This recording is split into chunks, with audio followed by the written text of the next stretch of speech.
একটি নাটকীয় ম্যাচে আল হিলাল 4-1 ব্যবধানে আল নাসরের বিরুদ্ধে জয়লাভ করে সৌদি সুপার কাপ জিতেছে। ম্যাচটি একটি পূর্ণাঙ্গ স্টেডিয়ামে অনুষ্ঠিত হয়, যেখানে আল হিলালের আক্রমণাত্মক ক্ষমতা পুরোপুরি প্রদর্শিত হয়। ম্যাচের শুরুতেই আল হিলালের ফরওয়ার্ড একটি চমৎকার গোল করে খেলাটি তৃতীয় চালনা দেয়।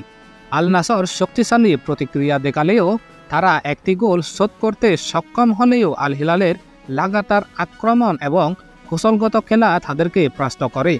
দ্বিতীয়ার্ধে আল হিলাল তাদের গতির সুযোগ গ্রহণ করে আরও 2টি গোল করে তাদের আধিপত্য দৃঢ়ভাবে নিশ্চিত করে। ম্যাচের শেষের দিকে একটি চতুর্থ গোল নিশ্চিত করে আল হিলালের ট্রফি জয়। এই জয় আল হিলালের শক্তিশালী স্কোয়াডকে উজ্জ্বলভাবে তুলে ধরেছে এবং তাদের অর্জনের তালিকায় আরেকটি মর্যাদাপূর্ণ শিরোপা যুক্ত করেছে। ম্যাচটি দলের দক্ষতা, কৌশলগত ক্ষমতা এবং গভীরতা প্রদর্শন করেছে এবং সৌদি আরব ও অঞ্চলে তাদের সেরা ক্লাব হিসেবে খ্যাতি আরও দৃঢ় করেছে।